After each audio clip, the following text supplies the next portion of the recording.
चला ओळीनं या सर्वांना वेदीपर्यंत जाता येईल. आण बाबा तुझं मेंढू.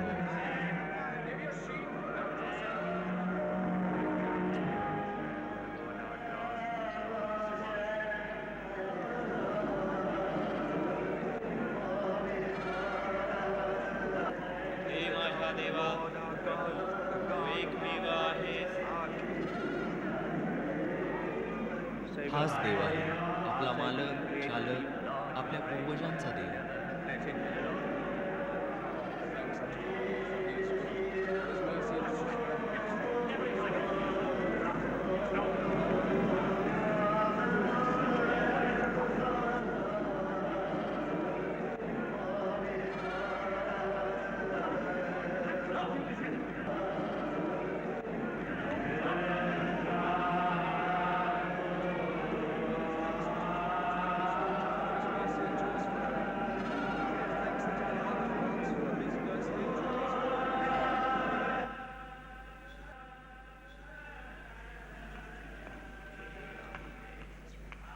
ही घ्या तुम्हाला हवे असलेले कागदपत्र.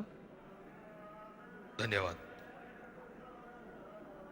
हे बघ, तुला मला भेटणं आवश्यक वाटतं हेच मला कसं असं वाटतं तेव्हा का हे विचारू. माफ करा स्वामी झेरा, पण इस्रायलमधल्या अनेकांना वाटतं की धर्ममंडळामध्ये आपला प्रभाव आहे आणि त्यामुळे भविष्यात काही चांगलं घडू शकेल. प्रमुख याजक कैफा यांच्यापर्यंत जाण्याकरता आपणासारख्यांची शिफारसच योग्य ठरेल असं मला वाटतं. ठीक आहे, जसं तुला माझ्याबद्दल बरंच ठाऊक आहे तसंच तुझ्या त्या नाझरेतच्या गुरुजींबद्दल आम्हाला देखील बरंच ठाऊक आहे. चमत्कार, मृताला जिवंत करणं, अद्भुत. आता मला वाटतं की जे कर्तव्य मला बजावायचं आहे त्यासाठी तुझ्या त्या येशूला मी प्रत्यक्ष भेटण्याची वेळ आली. मलाही तसंच वाटतंय आणि त्यांच्या भेटीनंतर तुम्हालाही वाटेल की केवळ तेच इस्रायलमध्ये शांती आणू शकतील. का? झिलट पंथीयांना हे ठाऊक आहे. तुम्हाला आश्चर्य वाटेल, पण तुमच्या मंदिराच्या पहारेकऱ्यांना देखील हे ठाऊक आहे. रोमी राजसत्ता तशी व्यवहारी आहे. या देशात शांतता आणणाऱ्या कुणाचंही ते स्वागतच करतील आणि हे विनात्रास होणार असेल तर फारच चांगलं. धर्ममंडळाने येशूला यहुदियाचा राजा म्हणून घोषित करावं आणि रोमी सत्तेला तसं सांगावं. काय असं समजूया सीझरला की आम्हाला एक नवीन राजा लाभलाय, दाविदाच्या राजवंशातला, जो आम्हालाच काय तुम्हा रोमी लोकांना देखील शांतीनं आणि प्रेमानं राहण्याचा उपदेश करतो. तेव्हा तुमची सेना काढून घ्या. तुमचे शब्द तर छान आहेत. खरं तर रोमी राजसत्तेने आपली सेना आणि राज्यपाल काढून घ्यावेत यासाठी मला हे आणखी चांगल्या शब्दात मांडावं लागेल. मला वाटतं ही विनोदाची वेळ नाहीये. ठीक आहे, तो आणि मी भांडून काय उपयोग. मी काय करावं असं तुला वाटतं? येशू नाझरेतकरांना धर्ममंडळापुढे त्यांची बाजू मांडू द्यावी. मला वाटतं मी ते करू शकेन. त्याला तशी संधी मिळेल.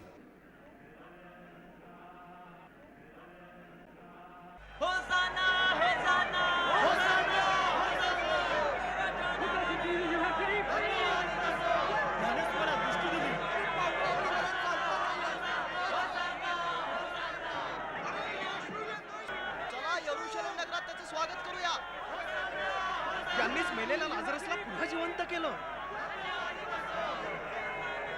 कोण आहे हा येशू नासरेतकर? तो भविष्यवाणी, महान प्रेषित गाढवीच्या शिंगरा.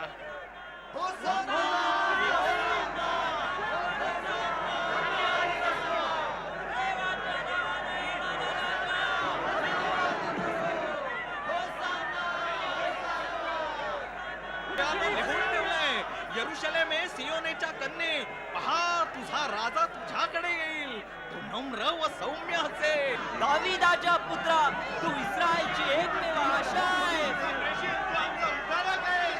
येशू राजा, आमच्या उद्धारका आम्हाला वाचव.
कमी चलन इथं मंदिरात नाही चालत.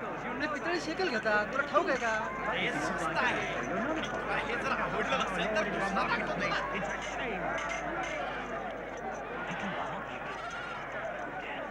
मित्रा, तुला सगळीकडे हाच दर मिळेल.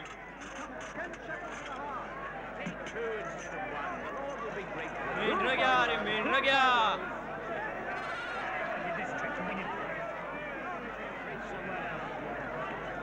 येरुशलेम नगरी, विश्वासपात्र नगरी, जिथं न्यायाची बूज होती ती आज अशी भ्रष्ट झाली.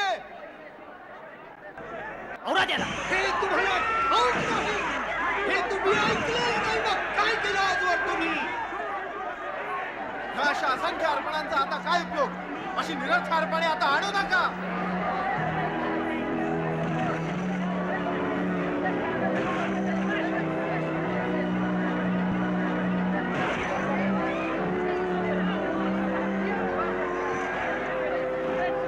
माझा पैसा सगळ्या माझा पैसा माझा पैसा.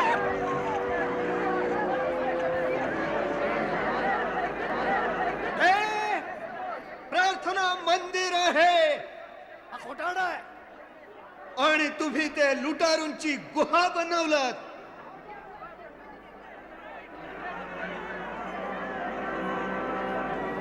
हा कसला प्रेषित हा तर वेडा आहे. हा?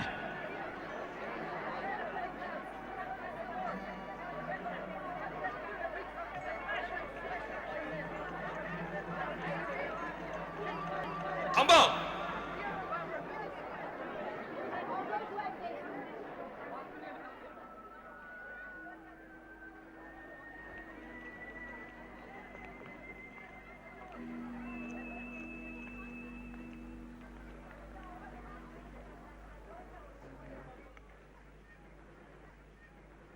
गुरुजी, मी झेहरा. मी या मंदिराचा शास्त्री आहे. आणि माझ्या इतर सहकाऱ्यांप्रमाणेच माझं तुमच्यावर बारकाईनं लक्ष आहे. तुमच्याबद्दल आम्ही खूप चांगलं ऐकलंय, पण आज तुम्ही इथं जे काही केलं त्यानं आम्हाला धक्का बसलाय. हं? हे पवित्र मंदिर तुम्हाला नष्ट करायचंय? मंदिर म्हणजे नुसती दगडी इमारत नव्हे, तर ते देवाचं निवासस्थान आहे. आणि जोपर्यंत देव तिथं राहतो तोपर्यंत ते नष्ट होणार नाही.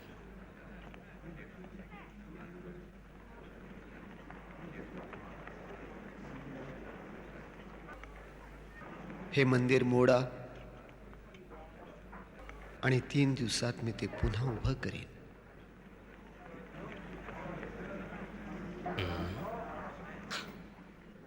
शेकडो वर्ष लागली हे मंदिर बांधायला. तुम्ही ते 3 दिवसात उभं करणार? आपण बोललात, पण आपल्याला कळलेलं नाही.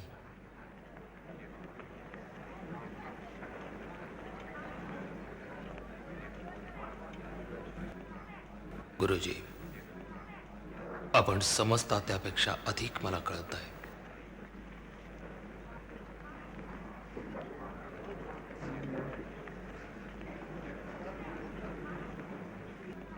गुरुजी, या शास्त्र्यांना तुमचं कार्य समजून घ्यायचंय.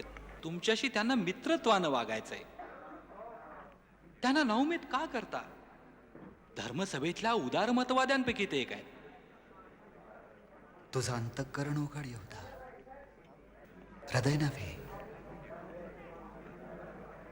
तुझे नेत्र आणि अंतःकरण उघड.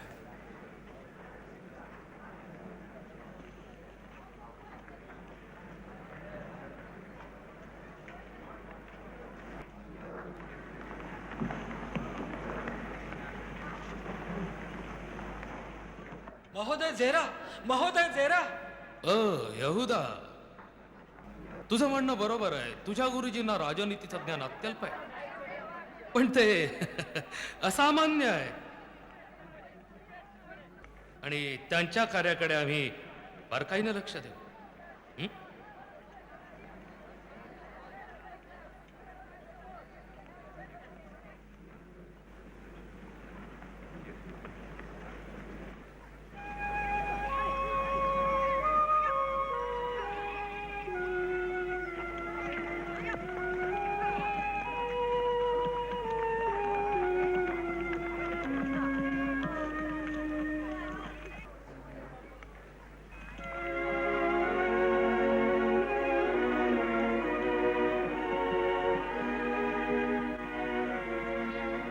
तुझा मुलगा मंदिरात प्रवचन करणार आहे. तुला तिकडे नेऊ? नको, मी थांबते. वेळ आल्यावर भेटीन मी. जे तुम्हाला दिसतंय ते बघणारे डोळे धन्य. मी खचित सांगतो, तुम्ही जे बघत आहात ते बघण्याची उत्कंठा अनेक राजांना आणि संदेष्ट्यांना होती, पण ते त्यांना पाहायला मिळालं नाही. जे तुम्ही ऐकता आहात ते ऐकण्याची उत्कंठा त्यांना होती, परंतु त्यांना ते ऐकण्यास मिळालं नाही. देवपित्या, मी तुझे उपकार मानतो की ज्ञानी आणि विचारवंतांपासून ह्या गोष्टी गुप्त ठेवून तू त्या साध्या भोळ्यांना प्रकट केल्या आहेस. यासाठी की ज्याला स्वामी व्हायचंय त्यानं तुमचा दास व्हावं, ज्याला ज्येष्ठ व्हायचंय त्यानं कनिष्ठ व्हावं. ज्याप्रमाणे मनुष्याचा पुत्र सेवा करून घ्यावयास नाही तर सेवा करावयास आणि पुष्कळांसाठी आपल्या प्राणांची खंडणी देण्यासाठी आला आहे, त्याप्रमाणे अहो कष्टी आणि भाराक्रांत जन हो, तुम्ही सर्व माझ्याकडे या, म्हणजे मी तुम्हाला विसावा देईन. अहो माझ्या पित्याच्या आशीर्वादित जनांनो, या जे राज्य जगाच्या स्थापनेपासून तुमच्यासाठी सिद्ध केलंय ते वतन म्हणून घ्या.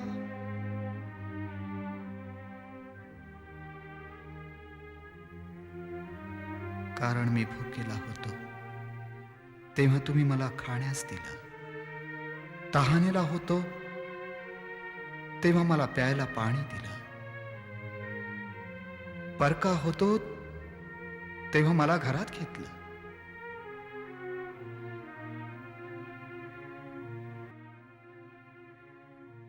उघडा होतो, मला अस्त्र दिलं.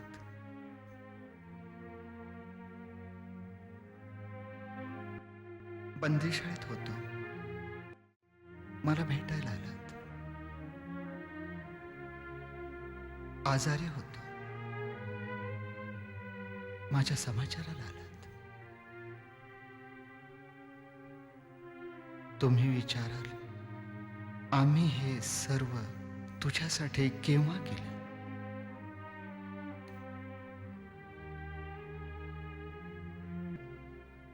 माझ्या बंधूसाठी, ज्यानं असं केलं त्यानं ते माझ्यासाठी केलं.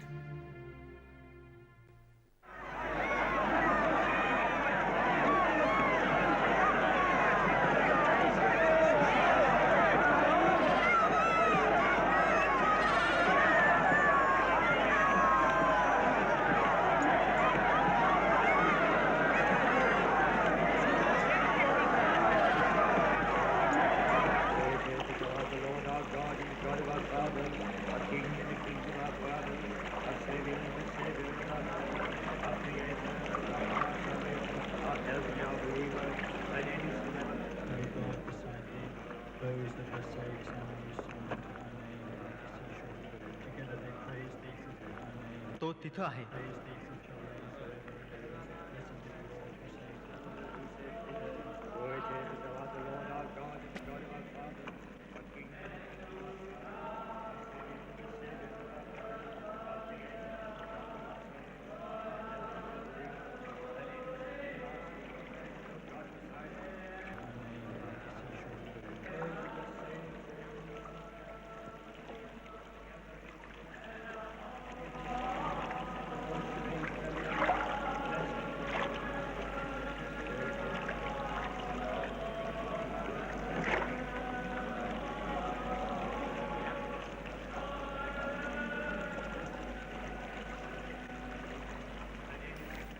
गुरुजी, मी बरब्बस झिलटपंथी.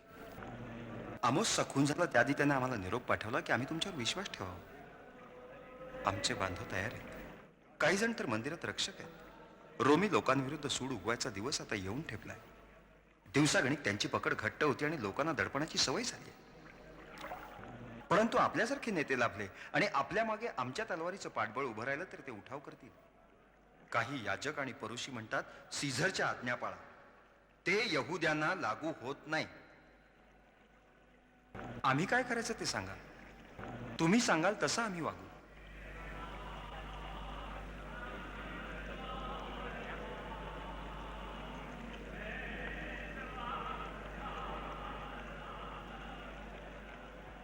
मग शत्रूंवर प्रेम करा. जे तुमचा छळ करतील त्यांना क्षमा करा.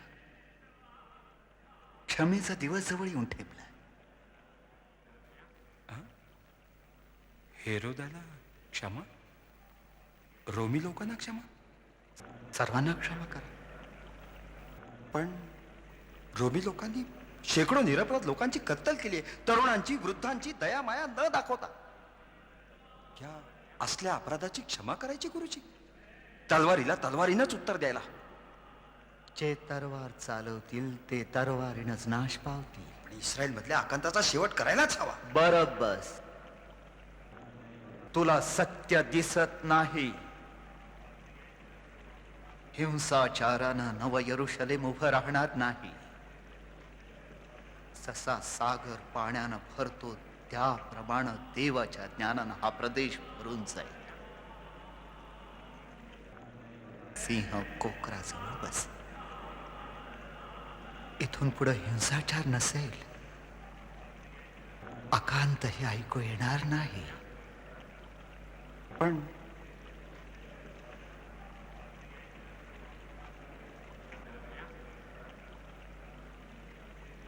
तो दिवस येईपर्यंत आपल्या लोकांनी फक्त शोक करायचा.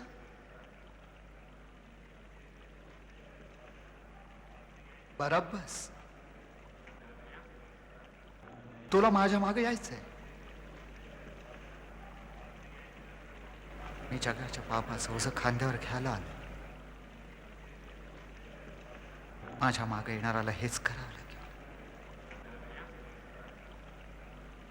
अशक्य. बरोबस.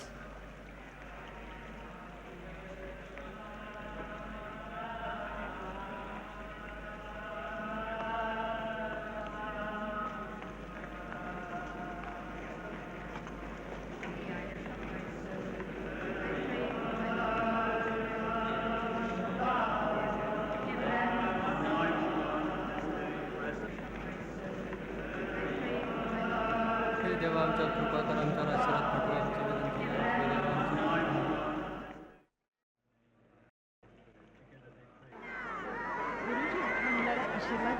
होसान्ना होसान्ना येशू. ह्या मुलांना असं ओढू देऊ नका. हे धर्माविरुद्ध आहे. आणि याला तुम्ही जबाबदार आहात. दाविदाची स्तोत्र तुम्ही वाचले नाहीत? तो लिहितो, बाळकांच्या मुखातून तू स्तुती पूर्ण करविली आहेस. दाविदाच्या पुत्राचा जय जयकार असो.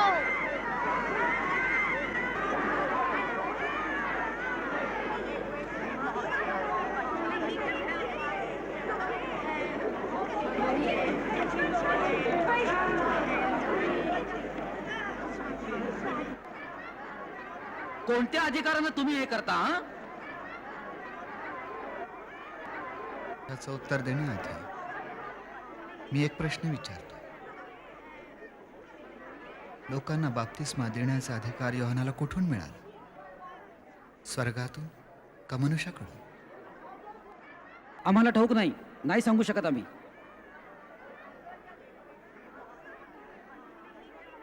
ठीक आहे,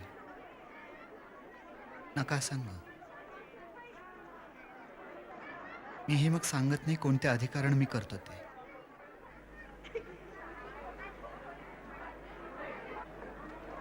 पण मी एक गोष्ट सांगतो तुम्हाला, ऐका.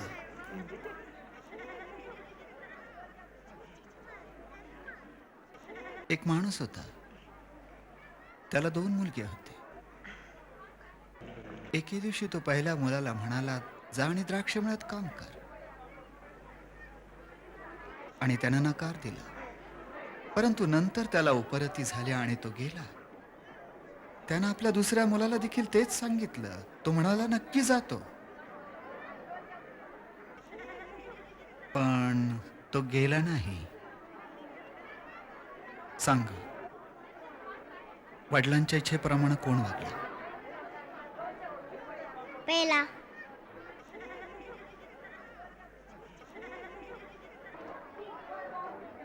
बरोबर, पहिलं.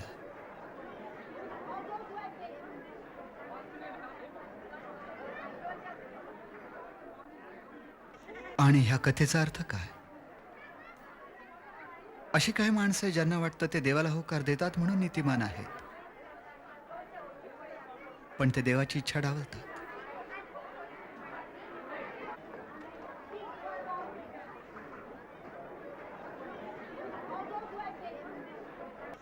योहान नीतीच्या मार्गाने तुमच्याकडे आला, पण तुम्ही विश्वास ठेवला नाही. पाप्यांनी सुद्धा विश्वास ठेवून पश्चाताप केला हे पाहून देखील नाही. ते तुमच्या आधी देवाच्या राज्यात जातील.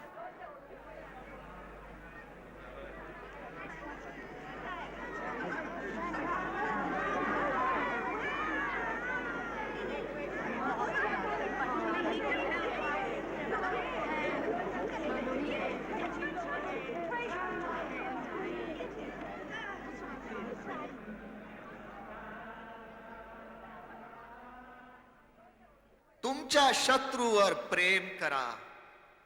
जे तुम्हाला शाप देतील त्यांना आशीर्वाद द्या. जे तुमचा द्वेष करतील त्यांचं भलं करा. जे तुमचा छळ करतील त्यांच्यासाठी प्रार्थना करा. जे तुमच्याशी प्रेमानं वागतात त्यांच्याशी तुम्ही प्रेमानं वागलात तर त्यात विशेष ते का? जकातदार देखील असं वागतात. जर कुणी तुमच्या उजव्या गालावर थापड मारली तर डावा गाल त्याच्या पुढे करा. आणि जर कुणी तुमचा सदरा काढून घेतला तर त्याला अंगरखा देखील द्या. इतकंच नव्हे तर जे तुमच्याकडं मागतील त्यांना द्या. जर कुणी तुमची वस्तू हिरावून नेली तर ती पुन्हा मागू नका. ज्या गोष्टी तुमच्या बाबत इतरांनी करू नयेत असं तुम्हाला वाटतं त्या तुम्ही इतरांच्या बाबतीत करू नका. कुणाचा न्याय करू नका म्हणजे तुमचाही न्याय केला जाणार नाही. कुणाचा धिक्कार करू नका म्हणजे तुमचाही धिक्कार केला जाणार नाही. क्षमा करा म्हणजे तुम्हालाही क्षमा केली जाईल.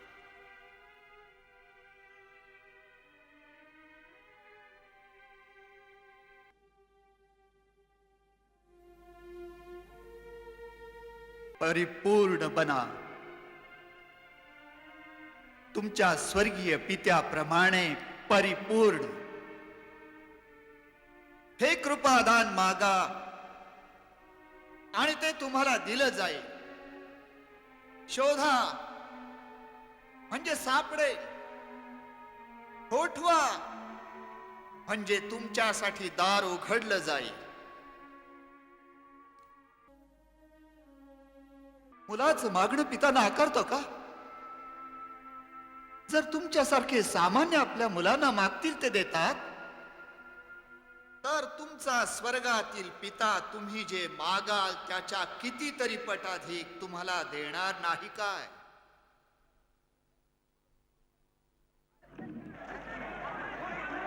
काय झालं रे? अरे त्या स्त्रीने व्यभिचार केलाय. ती पापी आहे. दोन वार करा तिला.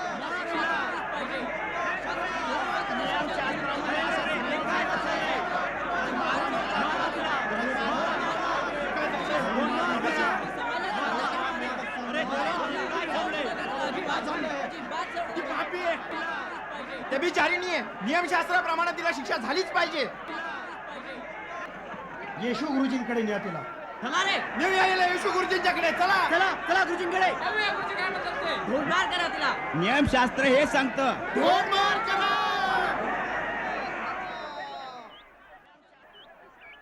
सांगा गुरुजी, आम्ही काय करू? ह्या स्त्रीला व्यभिचार करताना पकडलंय. नियमानुसार तिला शिक्षा व्हायला हवी. तुमचं काय मत आहे? बोला गुरुजी, आम्हाला तुमचं मत हवं आहे. हो सांगा, हिला ठार करावं की नको? तुमच्यामध्ये जो निष्पाप असेल त्यानं प्रथम दगड टाकावा.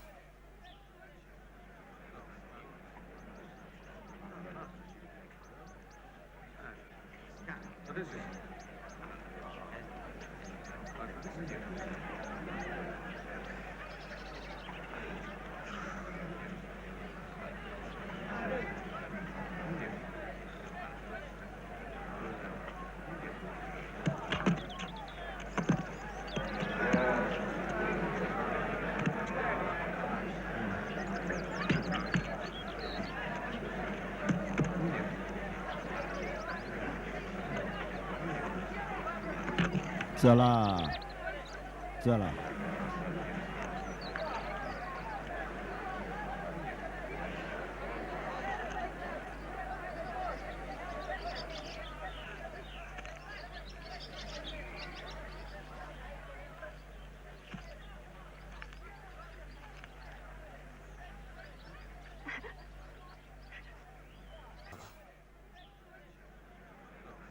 तुला दोष देणारे कुठे आहेत? त्यांच्यापैकी कोणी थांबलं नाही का? नाही, कुणी नाही. मग मीही दोष देत नाही. जा, ह्यापुढे पाप करू नकोस.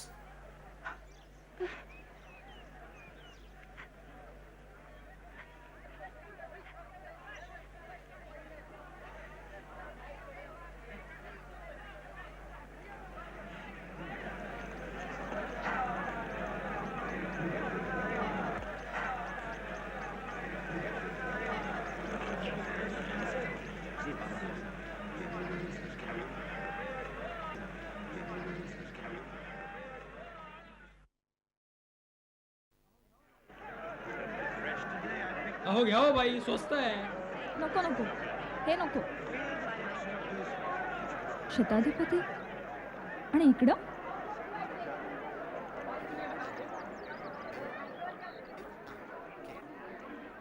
तो रोमी शताधिपती दिसतोय.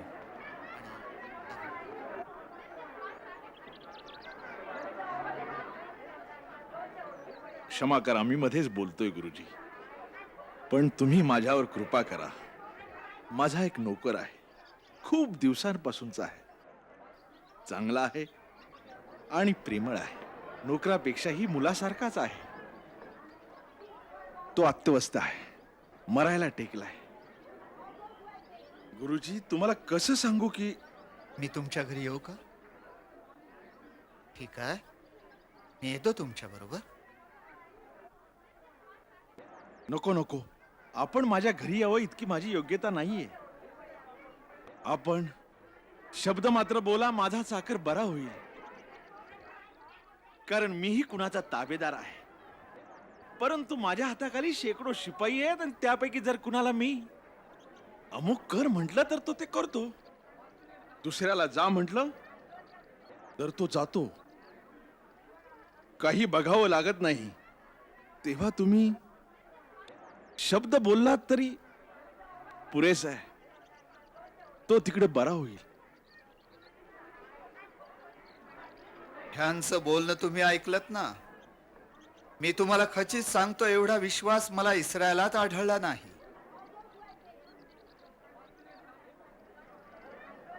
घरी जा. तुमच्या विश्वासामुळे तुमचा चाकर बरा झाला.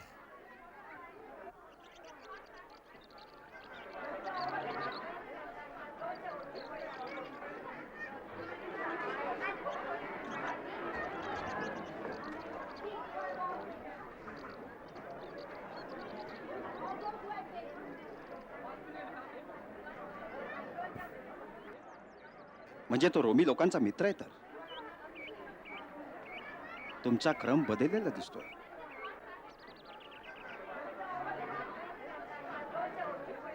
पण आम्हाला ठाऊक आहे, देवानं आम्हाला निवडलंय. इस्रायलच्या संतानापेक्षा मूर्तीपूजक योग्य कसा असू शकेल? प्रत्येकाचं माझ्या पित्याकडे येणाऱ्या प्रत्येकाचं स्वागत आहे.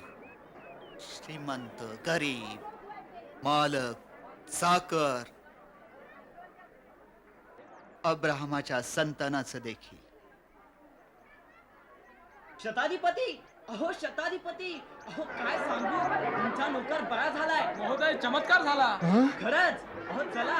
मी त्याला माझ्या स्वतःच्या डोळ्याने बघितलं. स्वतः पहा. चला चला चला चला लवकर घरी चला. लवकर चला, बरा झाला. लवकर चला. चला तुमचा विश्वास बसणार नाही. चला लवकर. खरंच बरा झालाय.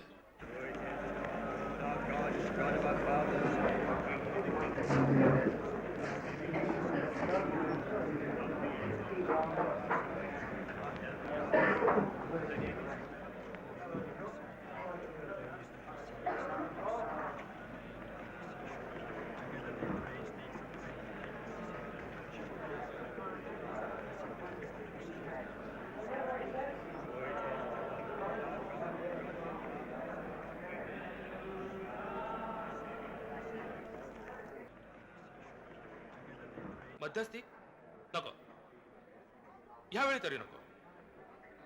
मला हे कबूल केलंच पाहिजे की या माणसाचा लोकांवरला प्रभाव पाहून मी चकित झालोय. ही शक्ती याच्यात कुठून आली याचा शोध घ्यायलाच हवा. त्याचं असामान्यत्व मान्य करायलाच हवं. अहो त्याने एकाला कबरेतून उठवलंय. छान कृती लढवली येरुशलेम मध्ये येण्यापूर्वी. मान्य हे बघा, आपण सल्ला मसलत करूया. उतावीळपणे कारवाई करण्यात अर्थ नाही.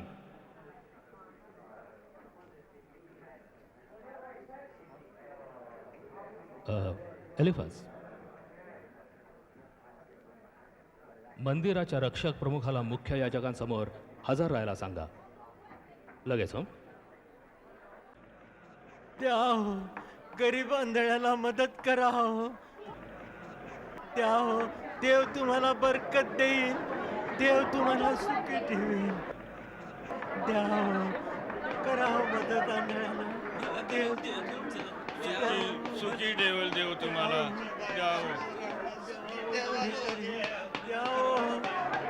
मदत करा काहीतरी मदत करा. देव तुमचं करेल.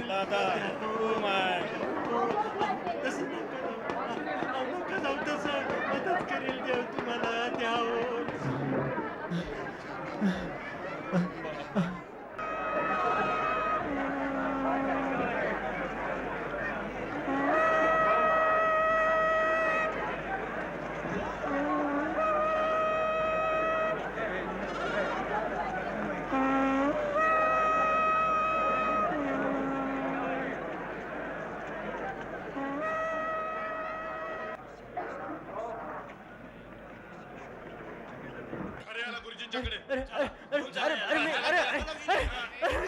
अरे मला कुठे नेत आहे?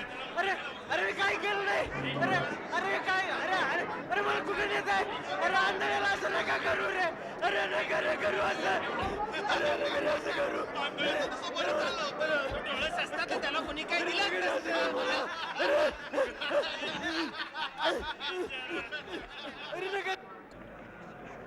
गुरुजी, तो जन्मजात आंधळा आहे.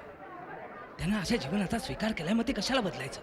तो अंधारात जगतोय आणि तो अंधार मी दूर करीन, कारण मी जगाचा प्रकाश आहे. नका नका नका, माझ्या डोळ्याला स्पर्श करू नका. मला अंधळाच राहू द्यावं. माझे डोळे जळजळतात. हे काय ठेवलंय माझ्या डोळ्यावर?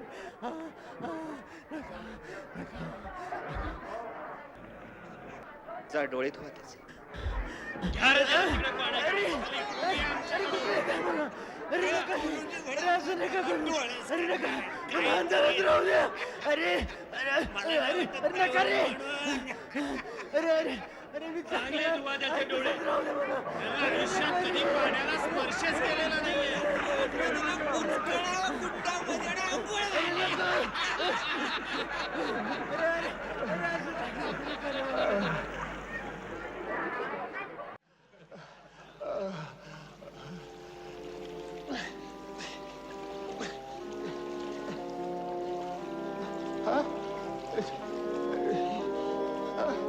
मला आता दिसू लागलंय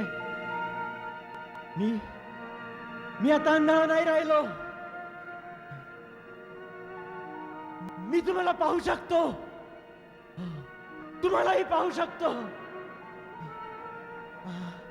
मला आता दृष्टी आली आहे. बंधूंनो, लोकांनो, दिसणं म्हणजे काय मला आता कळलंय. चमत्कार.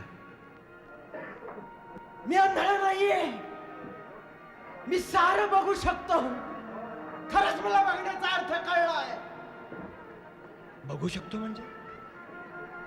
बंधूंनो, बंधूंनो, मी सारा जग पाहू शकतो. तुम्हा सगळ्यांना पाहू शकतो, अगदी सगळ्यांना. तुझं काय मत याबद्दल? बाजूला सरका, रस्ता द्या. अरे प्रमुख याजक येत आहेत, बाजूला सरका, सरका. भागवा, भागवा.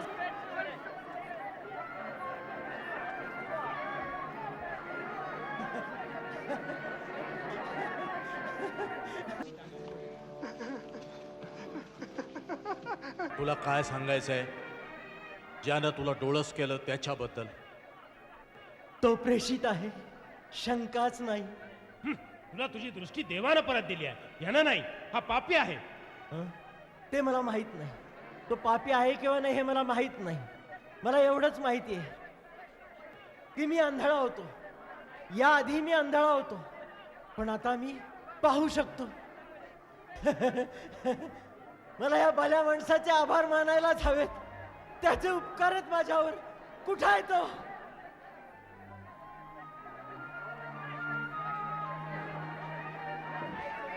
कुठं आहे तो? मला पाहू द्या.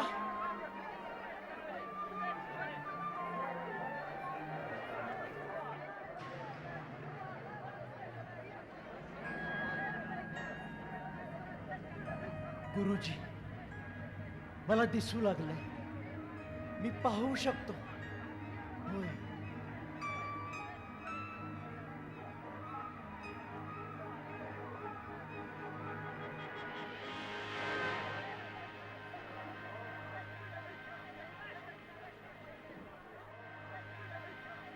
मनुष्याच्या पुत्रावर विश्वास आहे तुझा? तो कोण आहे गुरुजी की मी त्याच्यावर विश्वास ठेवावा? तू त्यालाच पाहतो आहेस.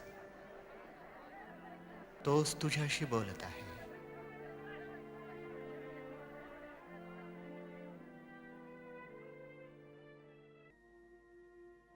माझा विश्वास आहे स्वामी.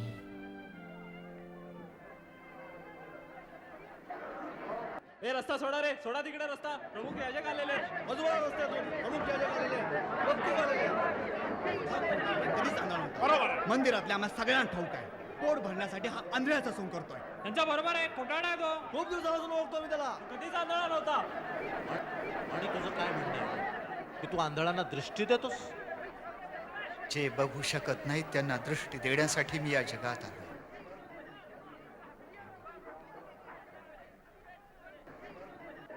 आणि पाहू शकणाऱ्यांची दृष्टी काढून घेण्यासाठी.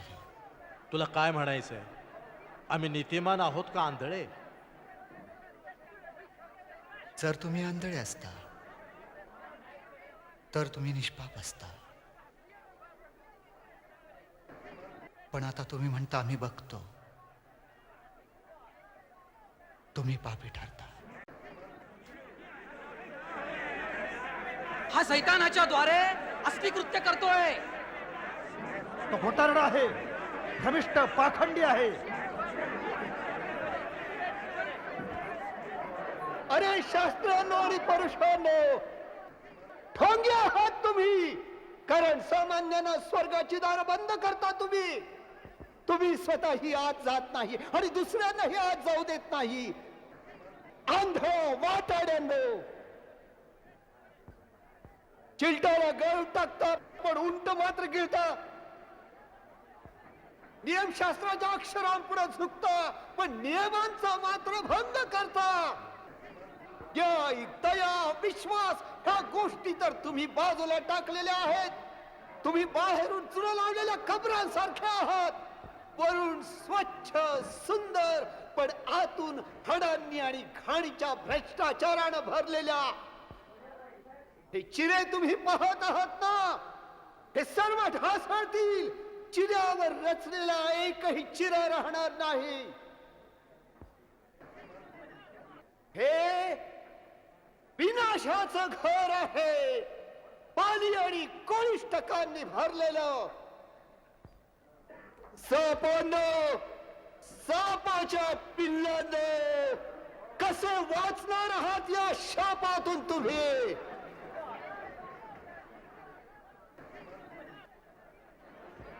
तुम्ही मला इथं परत पाहणार नाही, शोक करून रडेपर्यंत तरी नाही. आमच्या देवाच्या नावाने येतो तो धन्यवादित असो, कारण मी व माझा पिता एक आणि सारखे आहोत. हा पाखंडी आहे, हा माणूस जुना फासलेली कबर आहे. तू सर्व इस्रायली लोकांच्या वतीनं बोलणारा तू कोण? आमच्या देवाची शिकवण ध्यानात ठेव. अरे अशी हा संदेश तर आठव. मला धोंड मार करून ठार मारा. ह्याला ठार मारायलाच हवं.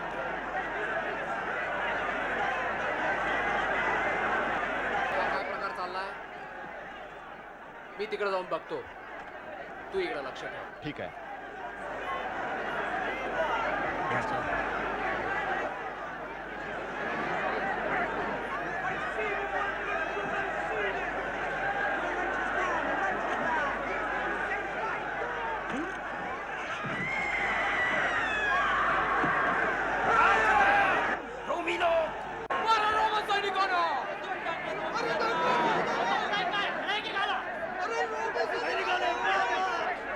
रोमसी हा नाही, खोटा प्रेषित आहे.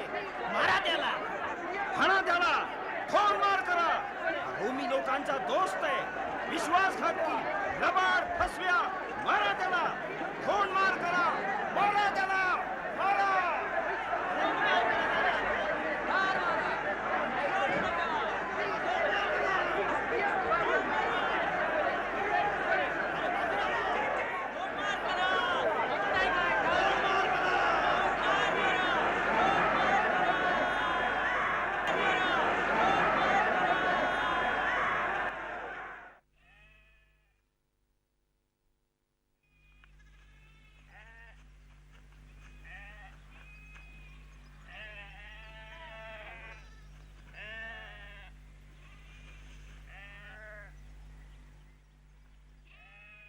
पेत्रा,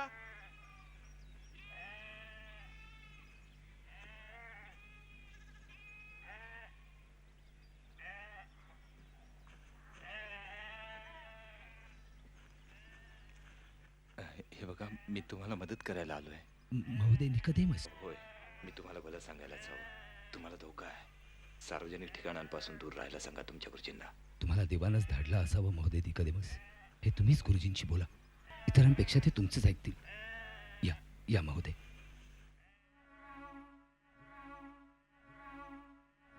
गुरुजी,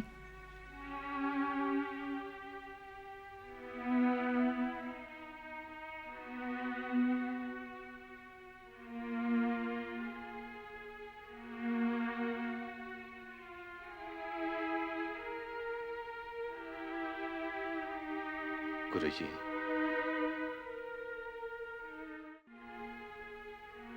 धर्ममंडळाची सभा लवकरच भरणार आहे. तिथे तुमचे विरोधक आहेत, तसंच समर्थक देखील आहेत, ज्यांना ठाऊक आहे की तुम्ही देवानं पाठवलेले उत्तम शिक्षक आहात.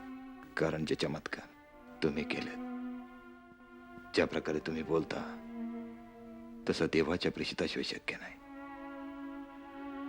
तरी देखील मी गोंधळून गेलोय.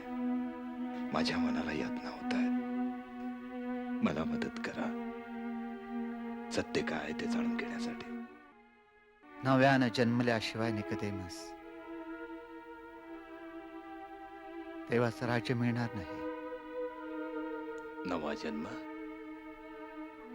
मनुष्य पुन्हा दुसऱ्यांदा आईच्या पोटी कसा येऊ शकेल? जे शरीरापासून जन्मले ते शरीर आहे, आत्म्यापासून जन्मले ते आत्मा आहे.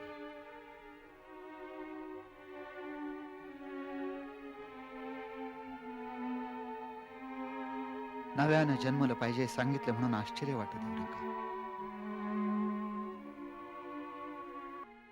वारा पाहिजे तिकडं वाहतो.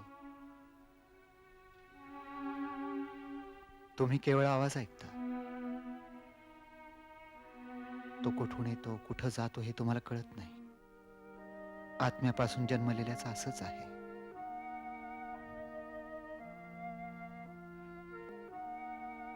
देवानं जगावर एवढी प्रीती केली की आपला पुत्र दिला, यासाठी की त्याच्यावर विश्वासणाऱ्याचा नाश होऊ नये, तर त्याला सार्वकालिक जीवन मिळावं. जगाचा नाश नव्हे तर उद्धार करण्यासाठी देवानं त्याच्या पुत्राला जगात पाठवलं.